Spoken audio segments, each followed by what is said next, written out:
tecnología va avanzando y Sí, eso es sí, bueno. gracias a Dios Lo, sirve para un montón de cosas buenas y bueno, otras no tan buenas, lo pero bueno, eso, lo bueno de la tecnología en cuanto a nosotros, de lo que estamos transmitiendo, es que somos una familia seguidora de Cristo, Mm. cristiana, y que bueno, usamos la tecnología para llevar el mensaje, ¿sí? Ese mensaje de amor a todos ustedes. Este, Hay que aprovechar ahora que están hay muy, todos ahora en claro, internet. yo pienso que la mayoría que nos siguen lo conocen, pero a mí me gustaría eh, en un pequeño lapsus contarles la vida de ese maravilloso Jesús que está en nuestras vidas adentro, ¿sí? ¿Por qué cambió nuestras vidas? Bueno, este Jesús eh, nació de la Virgen María, tanto que nombran, este, y nació de una manera tan insólita para nosotros, nació en un pesebre, en un lugar donde no, era un establo, donde habían animalitos, bueyes, burros, vacas, patos, había de todo. Bueno, Caballo. ahí, caballo, ahí nació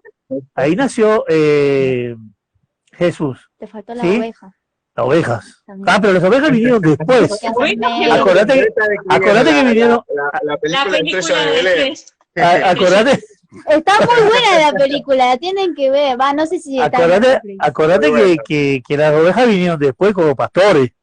Ah, claro. Sí, después vinieron Los los camellos. sabios, vinieron en camello, los sabios, que son los que trajeron los regalos a Jesús, porque ellos sabían que era el rey de reyes, el rey, el único rey de este mundo.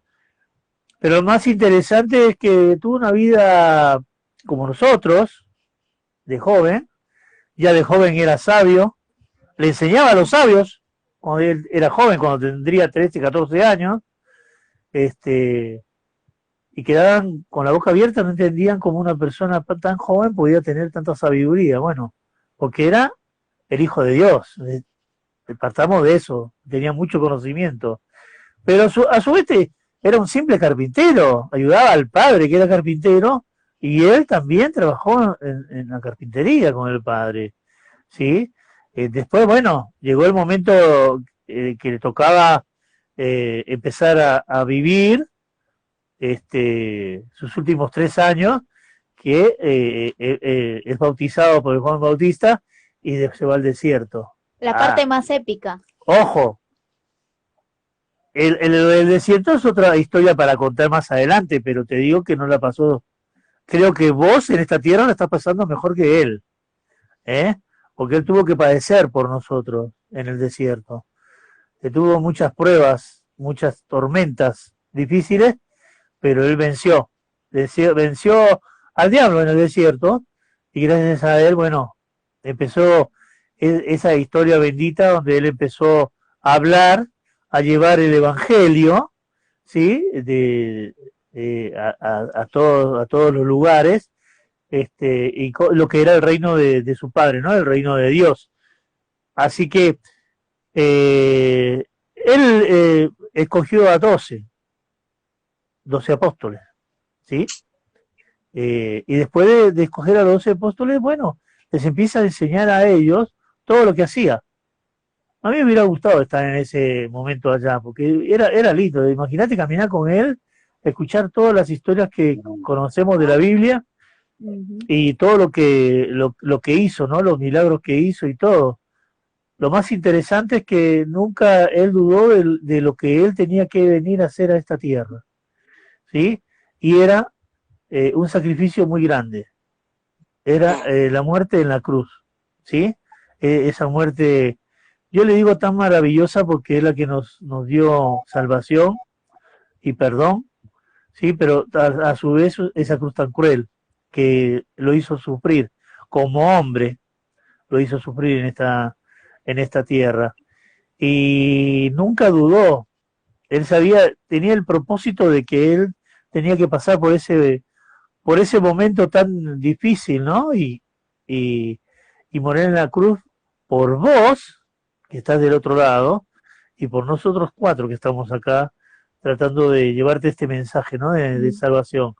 Ese Jesús que no dudó, que es amor, que es comprensivo, que es amoroso, cálido, fiel, fiel, fiel. No te falla nunca. Las promesas que él... Su fidelidad es grande. Sí, las cosas que él promete las cumple, pero también espera de nosotros cosas también, para que nosotros podamos obtener esa bendita promesa. Algo para agregar que había escuchado en una prédica, creo que si no me equivoco fue de Itiel Arroyo, si no me equivoco, que hablaba sobre que el acto de morir crucificado era, en esa época, para el pueblo, era un acto como de la forma más Lo peor. vergonzosa, Sí. más horrible Sí. de morir. Sí. Entonces, él decía que Jesús convirtió ese algo que parecía horrible, de vergüenza, lo convirtió en un acto de amor. De amor. Sí. Entonces me gustó mucho esa parte de la prédica porque había dicho que él convirtió algo horrible en vergüenza, algo lo convirtió en algo maravilloso.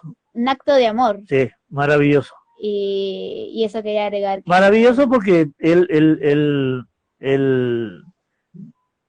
yo me lo imagino, he visto películas y también me lo imagino en esa cruz y bueno, no les voy a explicar todo lo que aconteció porque sería muy dramático, pero...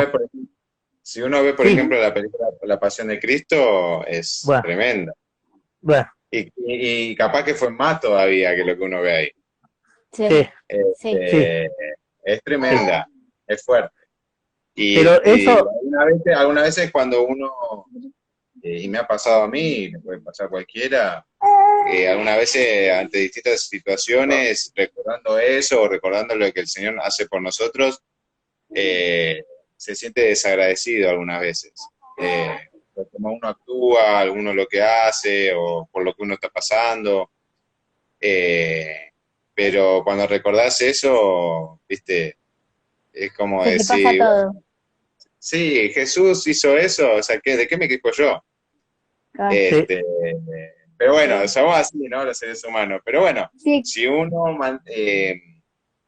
se relaciona con Jesús y lee la palabra, a ver, todos sentimos y pasamos por situaciones, hay momentos en donde estamos más felices, algunas veces estamos tristes y es normal que suceda, pero si vas a la palabra empezás a recordar, empezás a entrar en ese amor e incluso, bueno, la consolación, para que uno vuelva a estar con vitaminas, uno que vuelva a estar bien, y está bueno. A ver, algunas veces queremos solucionar las cosas con nuestras propias fuerzas y cuando en realidad lo único que tenemos que hacer es dejárselo al Señor. ¿Y cómo se lo dejas? Bueno, orando, diciéndoselo, leyendo la palabra y esperar a que todo pase, a que se solucione o encontrar el camino y el tiempo adecuado para hacerlo. Sí, muchas veces lo que pasa es que cuando estamos así como en un problema que tratamos de manejarlo nosotros y sabemos que no vamos a poder, entonces ahí es cuando recibimos la gracia del Señor y se nos empieza a solucionar y a aplanar el camino. Pero sí, muchas veces tratamos de arreglar las cosas y creo que a veces lo empeoramos. Y pasa mucho. No somos pacientes. Claro, sí. Tenemos que pedir al Señor mucha paciencia. Sí. Bueno, la paciencia como la tuvo él, y termino contándote el final. Bueno, él murió en esa cruz y lo fabuloso, lo más hermoso fue que a los 3 días él volvió a resucitar, ¿sí? O sea que en la muerte se llevó todos nuestros pecados, ¿sí? Por su sangre fueron sanadas nuestras dolencias y siguen siendo sanadas. Y ese amor maravilloso nos dio una promesa, nos dejó al Espíritu Santo, que es el que está en nuestros corazones cuando recibimos a Cristo en nuestra vida.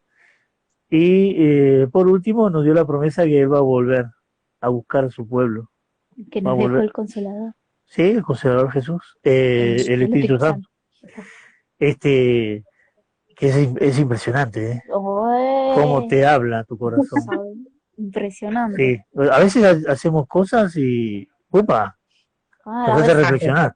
Un cachetazo así, te quedas así. Bueno, ese Jesús es el que nosotros te presentamos, es el que vive con nosotros, es el que nos alienta, nos levanta, y nos fortalece. A veces, bueno, acuérdate que los años no vienen solos y vienen con situaciones, problemas y todo, pero bueno, la seguridad es, en el caso mío, y creo que de ellos también, es a dónde voy, ¿sí? No me importan los dolores, no me importan las enfermedades que tenga, o lo que me acontezca, sé a dónde voy, ¿sí? Tengo mi lugar apartado. Sé que cuando Jesús regrese, si yo me voy antes de que Él venga, Él me va a levantar, ¿sí? De donde esté, me va a dar un nuevo cuerpo y voy a vivir eternamente adorando a Dios. Eso es lo más maravilloso, saber a dónde vamos a ir después que acontezca lo que todos huyen, ¿sí? No hay que tener miedo. Sí. Creo porque que es el momento que todos estamos, creo yo, ¿no? Como que estás ansioso así de esperar a ese momento en el que ves así a Jesús cara a cara y es como que, ¡hola! Wow. Sí, es como que... Ahora, lo maravilloso es que eso lo vivís, lo podés vivir ahora, no, o sea, tenés que vivir el reino de Dios, lo tenés que vivir en la tierra, tenés que vivirlo con amor. Mira, acá vemos 3 generaciones distintas, porque lo que están abajo, los que están abajo nuestro, es una generación. Después Julie está en otra generación, más joven. Yo soy una generación más adulta. Más adulta. Por no decir más viejito. No quise decir otra palabra. No decir más viejito. Y no, es como que dijo más viejito como para no mordarlo, ¿viste?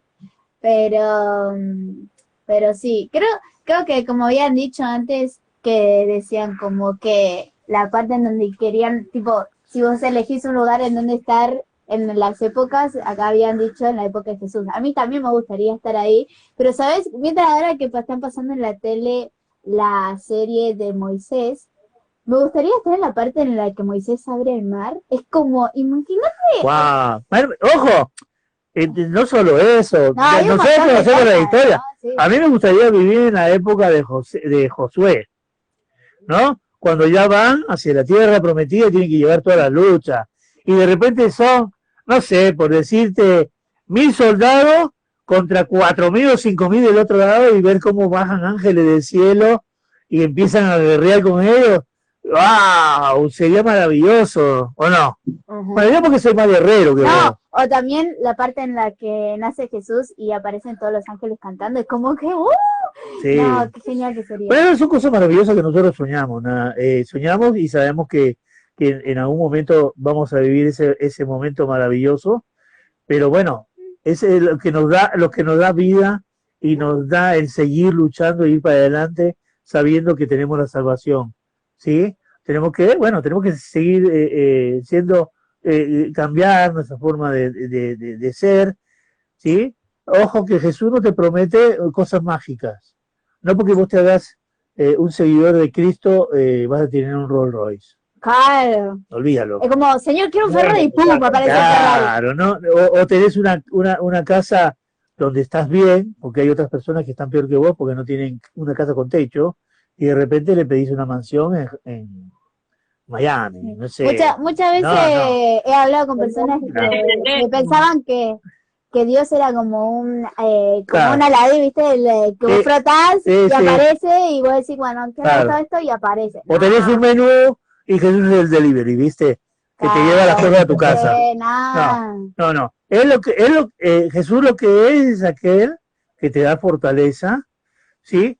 Que teniendo comunión con Él, con Dios, te da y te enseña a sobrellevar las cosas de una manera distinta, a saber que no estás solo en ningún momento, aunque estés solo vos, no estás solo, siempre estás con Él, ¿sí? Aún en la oscuridad, Él es la luz, ¿sí? Y en la superclaridad, Él es la sombra. Lo mismo que pasó con Moisés. La nube esa de fuego daba luz y daba sombra. Y lo maravilloso de Moisés, que no se le gastaban las sandalias, loco, no se le gastaron en los 40 años de caminar.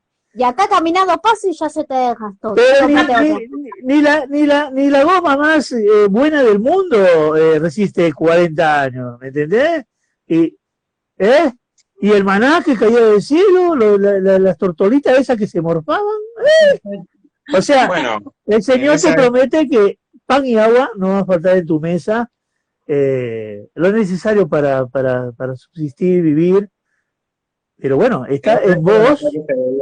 En esa época se veían milagros más explícitos, que no significa que hoy no se vean milagros, capaz que no son tan explícitos, pero los vemos, milagros que la ciencia no puede explicar, que los médicos no pueden explicar, o situaciones por las que uno no está pasando, ya sea económico, estudio, salud, o lo que sea, que de repente cambia la circunstancia, cambian las cosas.